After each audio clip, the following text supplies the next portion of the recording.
வணக்கம். ஓம் குருவே போற்றி. Welcome to Sriyogam. இன்றைக்கி பார்க்குறது பார்த்திங்கன்னா சித்தர்களுடைய முக்கியமான அறிவுரை. இது நம்ம பல வருஷமாக சொல்லிகிட்டு இருக்கிறோம், நம்ம பயிற்சியிலையும் சொல்லிகிட்டு இருக்கிறோம், கிளாஸ்லேயும் சொல்லிகிட்டு இருக்கிறோம். எல்லா இடத்துலையும் பார்த்திங்கன்னா நம்ம முதல்லேருந்து வலியுறுத்திட்டு வர்றோம்.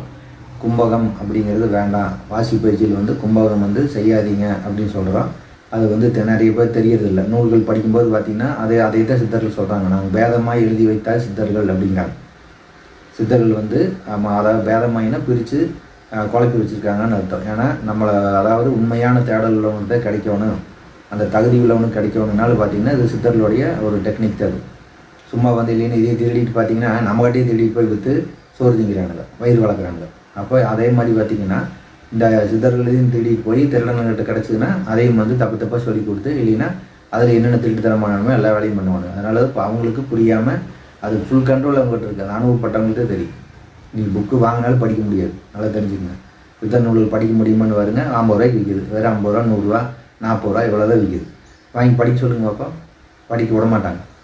அந்த தகுதி உள்ளவங்க மட்டும்தான் அது தொடவே முடியும், படிக்கவே முடியும். இல்லைன்னு வாங்கி சும்மா வச்சுக்கலாம், தூக்கி பரனில் போட்டு படிக்க வேண்டியதுதான். ஏன்னா எத்தனையோ பேர் இப்போ படிக்கிறாங்க, தூக்கி கட்டி மேலே ஓட்டதெல்லாம் இப்போ நம்ம வகுப்புக்கு அப்புறம் படிக்க ஆரம்பிச்சு அது இப்போ தான் புரியுதுங்க. நான் வாங்கி போட்டு 10 வருஷம் ஆச்சுங்கிறாங்க. அதனால் நூல்களை சாதாரணமாக நினைக்கக்கூடாது. அது அவங்களே தான், அந்த நூல்கள் உருவத்தில் அவங்களே தான் இருக்கிறாங்க. சித்தர்கள் இருந்துகிட்டு தான் இருக்கிறாங்க, அதையும் தெரிஞ்சுக்கங்க. எல்லாம் போயிட்டாங்க, செத்து போயிட்டாங்க, எல்லாம் உலகிட்டு இருக்காங்க, சமாதி ஆகிடுச்சு. சமாதிங்கிறதே ஒரு ஸ்டேஜ் தான். மனம் ஒடுங்கி, மனசு மூச்சு எல்லாம் ஒடுங்கி இருக்கிற நிலை தான் பார்த்திங்கன்னா சமாதி நிலை. அந்த ஆன்மாவில் ஒடுங்கி நிற்கிறது அந்த நிஷ்டைகள் இருக்காங்கன்னு அர்த்தம்.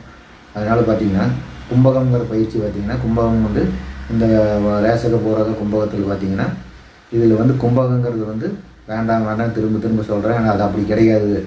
நீங்கள் புரிஞ்சுக்கிற கும்பகம் வேறு, ஒரிஜினலான நடக்கிறது வேறு. அதனால் யாராவது கும்பகம்னு சொல்லி கொடுத்தாலே நீங்கள் அப்படி அப்போவே கண்டுபிடிச்சிடல. தலைதறிக்க ஓடினாங்க. கும்பக பயிற்சின்னு ஒரு சொல்லி கொடுத்தாங்கனாவே தெரிஞ்சுக்கலாம் அது அறகுறை, அது உங்களை ஒழிச்சு கட்ட போகுது அப்படின்னு இப்போ நாம் சொன்னோம்னா நல்லா இருக்காது. இல்லை நம்ம சொன்னோம்னா என்னமோ நம்ம சொந்த கருத்து சொல்கிற மாதிரி இருக்குது.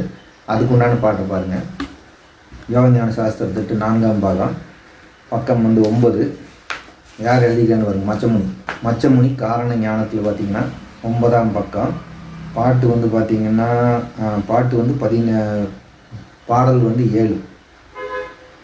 கூடாமல் உலகோர் கும்பகத்தை செய்து, கூடாமல் உலகோர் கும்பகத்தை செய்து அப்படின்னா இதுக்கு முன்னாடி லைன் பார்த்திங்கன்னா கேசரிக்குள் விரைந்து கூடே அப்படிங்கிறார். அதாவது கேசரிக்குள் விரைந்து கூடே, கூடாமல் உலகோர் கும்பகத்தை செய்து, அதாவது பயிற்சி. கேசரிக்குள் விரைந்து கூடுறங்கிறது பார்த்திங்கன்னா இந்த வாசி யோகத்தில் ஒரு ஸ்டேஜு.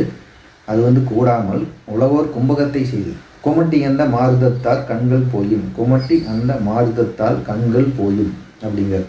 அந்த மாதிரி மூச்சு அடக்கி வச்சா அந்த மூச்சோட ஸ்பீடுனால கண்கள் போயும். மூச்சோட ப்ரெஷர் அப்படின்னா பார்த்திங்கன்னா அந்த அடைச்சி வச்சிருக்கிற அந்த ப்ரெஷர்னால கண்கள் போயும். ஓடாமல் கும்பித்து மயக்கமுற்று, ஓடாமல் கும்பித்து மயக்கமுற்று உதகத்தே நோய் பிறந்து உழன்றார் கோடி. இதுக்கு மேலே எச்சரிக்கை பண்ணவே முடியாது. கும்பகன்னு ஒருத்தர் சொல்லி கொடுத்தாங்கன்னா பைத்தியம்னு நினச்சி நீங்கள் ஓடணும். பைத்தியத்தை பார்த்து எப்படி ஓடுவீங்களோ அப்படி ஓடுங்க. ஓடாமல் கும்பித்து மயக்கமுற்று உதரத்தே நோய் பிறந்து உழன்றோர் கோடி. உதரத்தே நோய் பிறந்து, ரத்தத்தில் நோய் வந்துருங்கிறார், ரத்தம் கெட்டு போயிருங்கிறார். ரத்தத்தில் நோய் பிறந்து உழன்றோர் கோடி. நாடாமல் நாடி நின்று மூலத்துள்ளே நலமான வாசி கொண்டே ஊதி ஏறி. ரொம்ப சிம்பிளாக சொல்கிறார். நாடாமல் நாடி நின்று மூலத்துள்ளே. அப்போ அந்த மூலத்தில், மூலாதாரங்கிற கீழ் மூலத்தில் நாடி நின்று நலமான வாசி கொண்டு ஊதி ஏறி அப்படிங்கிறார். நலமான வாசி கொண்டு ஊதி ஏறி வாடாமல் கேசரிக்குள் பொக்க மாட்டார் மதிகெட்ட யோகியவன் மைந்தா காணி அப்படிங்கிறார்.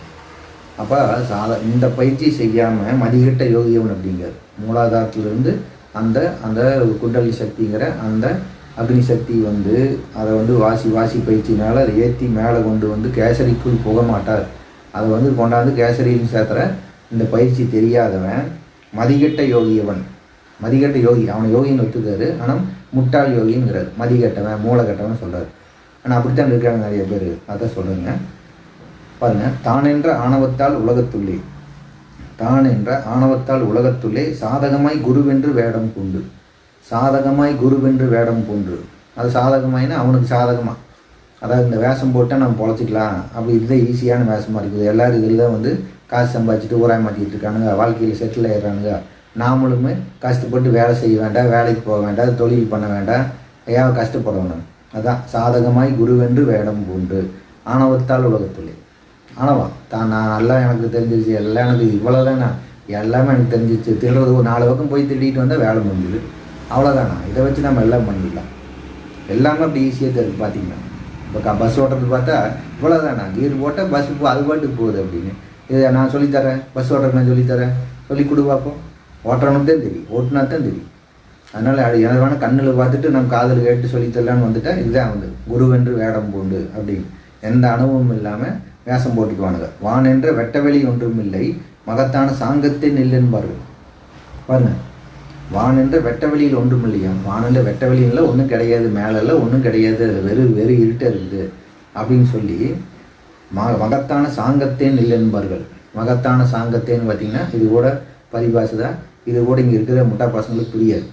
நிறைய பைத்தியம் படிக்கிறது, நூல் படிக்கிறதுன்னு புரியாது. சாங்கத்தே நெல் என்பார்கள், ஊன் என்ற திரோதாயி வலையில் சிக்கி அப்படிங்கிறார். அப்போ சாங்கத்தே நெல் அப்படின்னா இந்த இடத்துல நாம் வெளிப்படுத்துவோம். என்னன்னு சாங்கம்னு பார்த்தீங்கன்னா இந்த புருவமத்தி அப்படிங்கிற இடம் தான். புருவமத்தி இங்கே தட்டுவாங்க, பொட்டு வைக்கிற இடம் புருவமத்தின்றாங்க.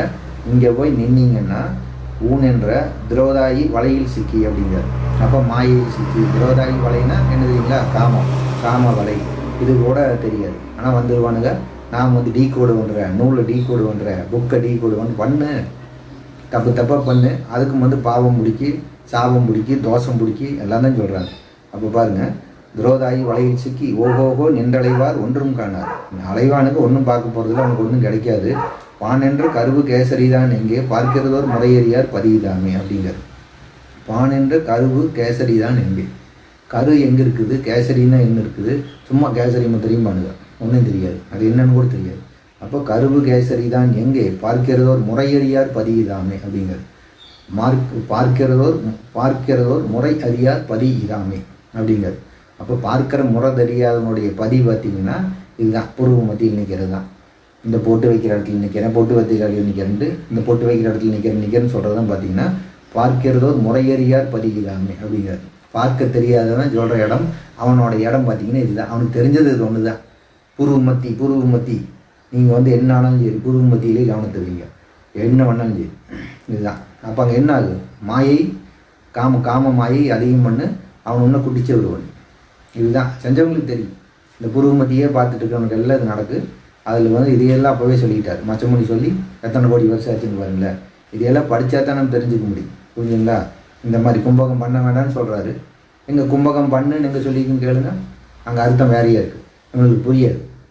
அப்போ இது தெரியாமல் பார்த்தீங்கன்னா 32 தடவை அடக்குங்க, 64 தடவை அடக்குங்க, அப்படியே எச்சு பண்ணிகிட்டே போங்க. இதெல்லாம் அதுதான் சித்தர்கள் சொல்கிறாங்க, வேதமாக எழுதி வைத்தோம் அப்படிங்கிறாங்க. அப்புறம் இந்த அதுக்கு பதில் இங்கே வரும். ஒரு இடத்துல சைவம்பாங்க, ஒரு இடத்துல பார்த்திங்கன்னா நான்வெஜ் சாப்பிடும்பாங்க. இது எல்லாமே வந்து அந்தந்த இடத்துல வந்துங்க அவங்க பதிவாசி இருக்குது, புரிய வைப்பாங்க. நமக்கு உள்ள அதையும் வேறு இடத்துல வந்து அகத்தியர் சொல்லுவார், அதுக்கு விளக்கம் சொல்லுவார். இது எல்லாமே படித்தா மட்டும்தான். 100கணக்கான நூலில் ஒரு விஷயம் கூட இருக்கலாம். ஒரு புக்கு ஃபுல்லாக 1000 பாட்டு படிச்சிங்கன்னா 2 விஷயம் தான் கிடைக்கும். அதுக்கு முடியாது, நான் உடனே இப்போவே நான் வந்து வேஷம் போடணும் அப்படின்னா அப்புறம் போய்க்க வேண்டியதான், வாங்கிக்க வேண்டியதான், சித்தர்களோட சாபத்துக்கு ஆளாக வேண்டியதான். அப்புறம் இந்த பிறையும் வீணாக போயிடும். இந்த கும்பகம் பற்றியே பார்த்தீங்கன்னா அகத்தியர் எழுதியிருக்காரு வாதகாவியத்தில். பாட்டு வந்து பார்த்தீங்கன்னா 128. அதுலேயும் பாருங்க சாட்சி சொல்கிறாரு, சூப்பரான பாட்டு.